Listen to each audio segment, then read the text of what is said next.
কনকারেন্সিতে আমাদের next topic হচ্ছে lock, যেটার মাধ্যমে হচ্ছে আমরা এনশিওর করব একটা থ্রেড যখন একটা ক্রিটিক্যাল সেকশনে আছে বা একটা শেয়ার ডাটা মডিফাই করতেছে তখন অন্য কোনো থ্রেড সেখানে হচ্ছে প্রবেশ করতে পারবে না। তাহলে হচ্ছে এই যে লক আমরা ইমপ্লিমেন্টেশন করব, এর জন্য হচ্ছে আমাদের কি কি বিষয় খেয়াল রাখা লাগবে বা আমাদের গোলগুলা কি কি। একটা হচ্ছে যে মিউচুয়াল এক্সক্লুশন এনশিওর করতে হবে, যখন ওই যে প্রথমে যেটা বললাম একটা থ্রেড যখন ক্রিটিক্যাল সেকশনে আছে তখন অন্য কোনো থ্রেড প্রবেশ করবে না। এরপর হচ্ছে যেটা খেয়াল রাখা লাগবে সেটা হচ্ছে ডেডলক ফ্রি। যে আমার যদি হচ্ছে কখনো এমন সিচুয়েশন হয় যে হচ্ছে একাধিক থ্রেড পরস্পরের জন্য শুধু ওয়েট করতেছে কিন্তু কেউ কোনো প্রোগ্রেস করতে পারতেছে না, তখন হচ্ছে ডেডলকের সিচুয়েশনটা আসে, যেটা একটু পরে হচ্ছে আমরা চিত্র দিয়ে দেখব। তো লকটা এমনভাবে ডিজাইন করতে হবে যেন সেখানে ডেডলকের সিচুয়েশনটা না আসে। আর এরপর হচ্ছে স্টারভেশন ফ্রি, যে একটা থ্রেডই হচ্ছে বারবার লকটা নেওয়ার সুযোগ পাচ্ছে কিন্তু অন্য থ্রেডগুলো হচ্ছে লক নেওয়ার সুযোগ পাচ্ছে না, এরকম সিনারিও যেন না আসে। তো ডেডলকটা কি জিনিস, যেমন এখানে যেটা চিত্রটা দেওয়া আছে যে রিসোর্স ওয়ান, এই রিসোর্স ওয়ান হচ্ছে আমার প্রসেস ওয়ান ইউজ করতেছে এটা লক করার মাধ্যমে। আর রিসোর্স টু যেটা, সেই রিসোর্স টুটা হচ্ছে প্রসেস ওয়ানের জন্য দরকার, কিন্তু এটা হচ্ছে অন্য কেউ ইউজ করতেছে দেখে প্রসেস ওয়ান ওয়েট করে আছে। আর রিসোর্স টু হচ্ছে প্রসেস টু ইউজ করতেছে, আর এই সময় ওর হচ্ছে রিসোর্স ওয়ানের প্রয়োজন এবং সেটার জন্য সে হচ্ছে ওয়েট করে আছে। তাহলে দেখেন, প্রসেস ওয়ান এর কাজ শেষ না হলে সে হচ্ছে রিসোর্স ওয়ানকে ছাড়বে না, আর সে হচ্ছে রিসোর্স টু এর জন্য ওয়েট করে আছে। On the other hand process to এর হচ্ছে কাজ শেষ না হলে রিসোর্স টু কে ছাড়বে না, কিন্তু কাজটা করার জন্য সে রিসোর্স ওয়ান এর জন্য ওয়েট করে আছে। তাহলে প্রসেস ওয়ান প্রোগ্রেস করতে পারবে সেটা ডিপেন্ড করতেছে প্রসেস টু এর উপর, কিন্তু প্রসেস টু হচ্ছে ওয়েটিং।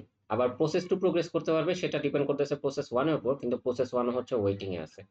তো দুইজন হচ্ছে দুইজনের জন্য ওয়েট করে আছে কিন্তু জানে না যে কে কখন মানে ওরা আসলে জানে না যে দুইজন দুজনের জন্য ওয়েট করে আছে, বাট সিচুয়েশনটা এমন হয়ে গেছে যে একজনের কাজের জন্য হচ্ছে আরেকজন ওয়েট করে আছে এবং এজ এ রেজাল্ট কেউই হচ্ছে প্রোগ্রেস করতে পারতেছে না, তো দুইজনই হচ্ছে ফ্রিজ হয়ে আছে। তো এটা হচ্ছে ডেডলক সিচুয়েশন। তো আমরা লকটা এমন ভাবে ইমপ্লিমেন্ট করব যেন এই ডেডলক সিচুয়েশনটা কখনো অকার না করে। আচ্ছা, তো এরপরে হচ্ছে ধরেন আমরা লকটা ইমপ্লিমেন্ট করতেছি, তো একটা থ্রেড যখন এসে দেখবে যে একটা শেয়ার ডেটা লক করা, তো ওর তো হচ্ছে ওয়েট করা লাগবে যে কখন সেই জিনিসটা আনলক হয়, তখন হচ্ছে আমি ওই লকটা নিব। তো এই ওয়েটিংটা হচ্ছে আবার তিন ধরনের আছে। একটা হচ্ছে যে আমরা সিপিইউটা ইউজ করেই হচ্ছে ওয়েট করতে থাকলাম, মানে ধরেন হচ্ছে আমার কাছে 5 সেকেন্ড টাইম স্লাইস আছে, আমি হচ্ছে এসে দেখলাম যে শেয়ার ডেটাটা লক করা, তো আমি ওই 5 সেকেন্ড হচ্ছে সিপিইউ ধরেই হচ্ছে ওয়েট করতেছি, আমি হচ্ছে সিপিইউটা ছাড়তেছি না। এটা হচ্ছে একটা পসিবল ওয়েটিং। তাহলে এখানে যেহেতু আমি সিপিইউটা ধরে রাখছি এবং হচ্ছে জাস্ট বারবার চেক করতেছি এটা আনলক হচ্ছে কিনা, এটা আনলক হচ্ছে কিনা, তা আমি যে চেক করতেছি, চেক করার জন্য তো আমার সিপিইউ দরকার হবে, রাইট? আমি সিপিইউ ধরে হচ্ছে বারবার চেক করতেছি কখন আনলক হবে, কখন আনলক হবে। তো এই জিনিসটাকে হচ্ছে এই টপিকের ভাষা হচ্ছে স্পিনিং বলে, যে আমি বারবার হচ্ছে এরকম স্পিন করতেছি কখন আনলক হবে, কখন আনলক হবে, এটা বারবার দেখতেছি। তো যেগুলো হচ্ছে সিপিইউ ধরে রেখে হচ্ছে এরকম ওয়েট করে সেগুলোকে অ্যাকচুয়ালি হচ্ছে স্পিন লক বলে। তাহলে এই ক্ষেত্রে কি হয় যে আমি তো কোনো কাজের কাজ করতেছি না, বাট হচ্ছে আমি সিপিইউ টাইমগুলো ওয়েস্ট করতেছি। এই টাইমে যদি হচ্ছে অন্য প্রসেস রান করতো তাহলে ওরা হয়তো কিছুটা প্রোগ্রেস করতে পারতো। তো দ্বিতীয় আরেক টাইপের ওয়েটিং আছে, যে আমি যদি দেখি যে শেয়ার ডেটা লক করা, তাহলে আমি হচ্ছে সিপিইউটা ছেড়ে দিয়ে আমি হচ্ছে রেডি স্টেটে চলে যাব। মানে আমি আবার হচ্ছে যখন আমার সুযোগ আসবে যে একসময় তো আমি আবার রান করার সুযোগ পাবো, তো এই রান করার সময় যে দেখবো যে জিনিসটা আনলক হয়েছে কিনা। যদি দেখি তখনও আনলক না হয় তখন আমি আবার সিপিইউ ছেড়ে দিয়ে আবার হচ্ছে রেডি স্টেটে চলে যাব। তাইলে এটা করার মাধ্যমে কি হলো দেখেন, যে আমি হচ্ছে সিপিইউটা ধরে রাখলাম না। আমার কাছে যদি 5 সেকেন্ড টাইম বরাদ্দ থাকে, আমি হচ্ছে 5 সেকেন্ড সিপিইউ ধরে রাখলাম না। আমার হয়তো এই জিনিসটা চেক করতে কয়েক মিলি সেকেন্ড লাগবে যে এটা আনলক নাকি আনলক। একবার যখন জেনে গেলাম যে এটা আনলক, তখন হচ্ছে আমি সিপিইউটা ছেড়ে দিয়ে রেডি স্টেটে চলে গেলাম। তাহলে এইখানে হচ্ছে এটা বেটার দেন স্পিনিং, বাট এখানে হচ্ছে এই যে আমি রেডি স্টেট থেকে রানিং স্টেটে আসতেছি, একটু পরে হচ্ছে আবার রেডি স্টেটে চলে যায়, আবার তো একসময় হচ্ছে রানিং স্টেটে আসবো। এরকম এখানে একটা কনটেক্সট সুইচের ওভারহেড আছে। এরপরে যে থার্ড টাইপ অফ ওয়েটিং সেটা হচ্ছে যে আমি হচ্ছে এই যে দেখলাম যে জিনিসটা লক করা, আনলক হবে কখন এটা তো আমি জানি না। তো করলাম কি, আমি হচ্ছে ওয়েটিং রুমে চলে গেলাম। তো যখন এটা আনলক হবে কেউ হচ্ছে আমাকে জানাই দিবে হ্যাঁ এটা আনলক হয়েছে, এবার হচ্ছে আপনি আসতে পারেন। তো এটা হচ্ছে আরেক ধরনের ওয়েটিং, যে আমি যখন হচ্ছে সিপিইউটা ছেড়ে দিব তখন আগের মতো রেডি স্টেটে না যেয়ে এবার হচ্ছে আমরা ব্লক স্টেটে চলে গেলাম। তাহলে এই ক্ষেত্রে কি হলো যে আমার কনটেক্সট সুইচের ওভারহেডটাও থাকলো না, আমার বারবার হচ্ছে রেডি স্টেটে যাওয়া লাগলো না। আর হচ্ছে আমি একবারই হচ্ছে রেডি স্টেটে গেলাম যখন জানতে পারলাম যে জিনিসটা আনলক হয়ে গেছে। তো এই অ্যাপ্রোচটা হচ্ছে আগের ২ টা থেকে বেটার। এরপর হচ্ছে আমাদের লক ইমপ্লিমেন্টেশন অ্যাপ্রোচ। ১ম এ আমরা যে অ্যাপ্রোচটা দেখব সেটা হচ্ছে হার্ডওয়্যার অ্যাপ্রোচ। সেখানে হচ্ছে আমরা দেখব ইন্টারাপ্ট ডিসেবল করে কিভাবে লক ডিজাইন করা যায়। এরপরে আমরা হচ্ছে বেশ কিছু সফটওয়্যার অ্যাপ্রোচ দেখব, যেখানে হচ্ছে এই যে load and store, atomic exchange, ticket lock, ইল্ট আর ফাইনালি কিউ অ্যান্ড পার্ট। এগুলো হচ্ছে এমন সিকোয়েন্সে সাজানো হয়েছে যে এইটাতে যে প্রবলেমগুলো হয় লোড অ্যান্ড স্টোরে সেটা সলভ করে অ্যাটমিক এক্সচেঞ্জ, অ্যাটমিক এক্সচেঞ্জে যে প্রবলেমটা হয় সেটা সলভ করে টিকেট লক, এইখানে যে সমস্যা থাকে সেটা সলভ করে হচ্ছে ইল্ট, আর ফাইনালি হচ্ছে ইল্টে যে সমস্যা থাকে সেটা সলভ করে হচ্ছে কিউ অ্যান্ড পার্ট। তো ফাইনালি হচ্ছে আমরা অ্যাকচুয়ালি যেই লকটা ইউজ করে প্রোগ্রামগুলো লিখবো বা কোডগুলো লিখবো সেটা থাকবে হচ্ছে Q and part lock use করে। আচ্ছা,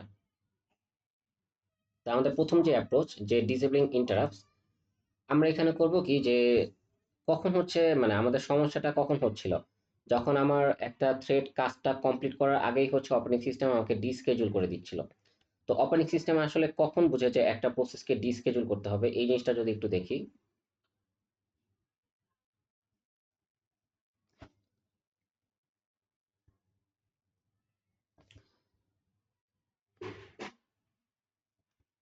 আচ্ছা, যদি হচ্ছে আমাদের এরকম চিন্তা করি এটা হচ্ছে আমার হার্ডওয়্যার অংশ।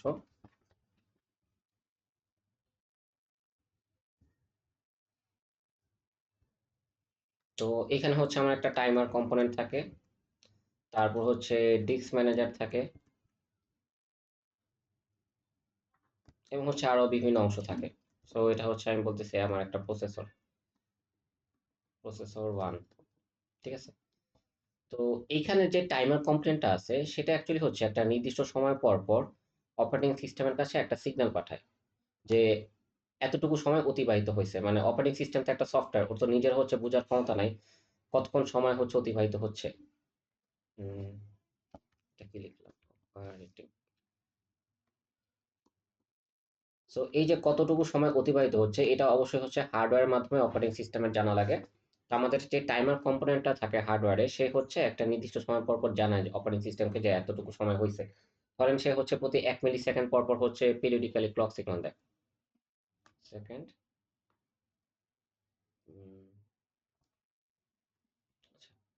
পিরিয়ডিক ক্লক সিগন্যাল আফটার 1 মিলি সেকেন্ড,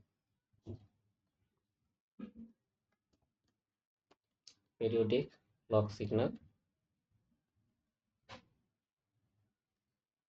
আফটার 1 মিলি সেকেন্ড।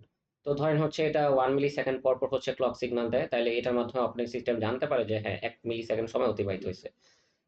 যদি আমার টাইম স্লাইস হচ্ছে 5 মিলি সেকেন্ডের হয়, তাহলে অপারেটিং সিস্টেম ধরেন হচ্ছে একটা কাউন্ট রাখে, এরকম যদি হচ্ছে 5টা সিগন্যাল পায় তখন হচ্ছে অপারেটিং সিস্টেম বুঝে যে একটা প্রসেসকে এবার ডিসকেজুল করে অন্য একটা প্রসেসকে রান করার সুযোগ দিতে হবে।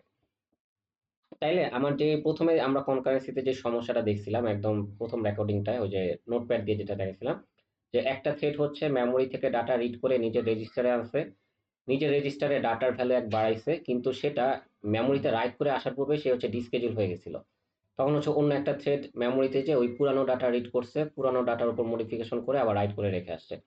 তাহলে অ্যাজ এ রেজাল্ট আমার 2টা থ্রেড যদি হচ্ছে একটা ডেটার ভ্যালু এক এক করে ইনক্রিজ করে, ওর 2 বাড়ার কথা, কিন্তু হচ্ছে অ্যাজ এ রেজাল্ট সে হচ্ছে 1 বাড়ছিল। এই সমস্যাটা দেখছিলাম।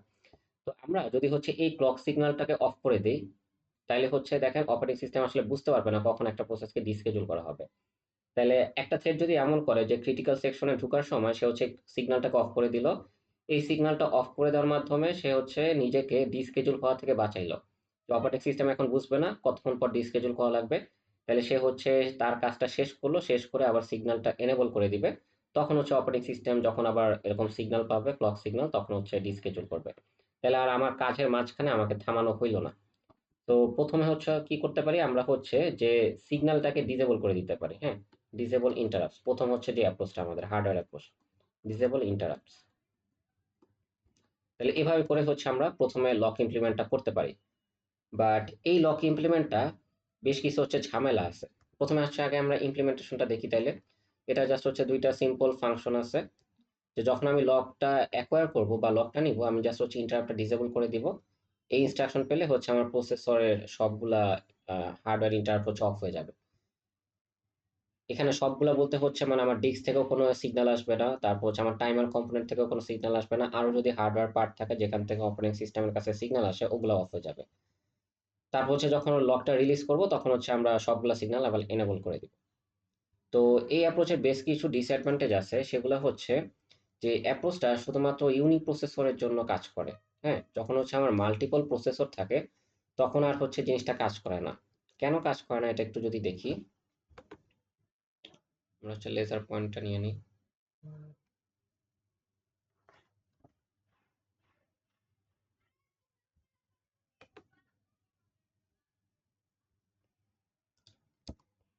হ্যাঁ, সো ধরলাম আমার হচ্ছে কম্পিউটারে হচ্ছে দুইটা প্রসেসর আছে, ডুয়েল কোর প্রসেসর। তাহলে ওই প্রসেসর ওয়ান এর হচ্ছে আলাদা একটা ইন্টারাপ্ট কম্পোনেন্ট আছে, প্রসেসর টু এর হচ্ছে আলাদা নিজস্ব ইন্টারাপ্ট কম্পোনেন্ট আছে। তো আমার থ্রেড ওয়ান সে যদি হচ্ছে প্রসেসর ওয়ানে রান করে তাহলে সে হচ্ছে প্রসেসর ওয়ানের ইন্টারাপ্টটা ডিসেবল করে দিবে। কিন্তু প্রসেসর টু এর ইন্টারাপ্ট তো এখনো এনেবল আছে, তাই না? তাহলে প্রসেসর টু কিন্তু হচ্ছে অপারেটিং সিস্টেমের কাছে স্টিল সিগন্যাল দিতে পারবে। তো এটা হচ্ছে আমরা এরকম চিন্তা করতে পারি যে আমার কাছে যদি দুইটা মোবাইল ফোন থাকে, আর হচ্ছে আমি মোবাইল ফোন ওয়ান হচ্ছে কেউ অফ করে দিল, আমার মোবাইল ফোন ওয়ানটা নিয়ে কেউ অফ করে দিল যেন হচ্ছে মোবাইল ফোন ওয়ান থেকে আমি কোনো সিগন্যাল না পাই, বা কোনো কল না পাই আর কি। বাট আমার মোবাইল ফোন টু যেটা সেটা তো তখনও অন আছে, তাই না? সো মোবাইল ফোন টু থেকে তো আমার কাছে কল আসতেই পারে। সো ব্যাপারটা আর কি এটার মতো। তাহলে আমরা যেই প্রসেসরে থ্রেডটা রান করতেছে সেই প্রসেসরের সিগন্যালটা হচ্ছে অফ করতে পারে ফাংশন কল করার মাধ্যমে। কিন্তু অন্য যে প্রসেসরগুলো আছে তারা কিন্তু তখনও অপারেটিং সিস্টেমের কাছে ক্লক সিগন্যাল দিতে পারবে। তাহলে সেই ক্ষেত্রে কিন্তু আমার এই লকটা আর কাজ করলো না, মাল্টিপল প্রসেসরের ক্ষেত্রে এটা হচ্ছে আর কাজ করলো না। এরপর যে ঝামেলাটা ধরলাম হচ্ছে আমরা ইউনি প্রসেসরে রান করতেছি, কিন্তু হচ্ছে স্টিল আরো কিছু ঝামেলা আছে। এই ডিসঅ্যাডভান্টেজ গুলো হচ্ছে ইউনি প্রসেসরের জন্য। হ্যাঁ, পর হচ্ছে ইউনি প্রসেসর। সো এই ঝামেলাটা কি হবে দেখেন, যে প্রথম কথা হচ্ছে যে একটা থ্রেড যে এরকম সিগন্যাল অফ করে দিল, সে কতক্ষণ পর সিগন্যাল অন করবে এটা কিন্তু আর হচ্ছে অপারেটিং সিস্টেমের হাতে থাকলো না।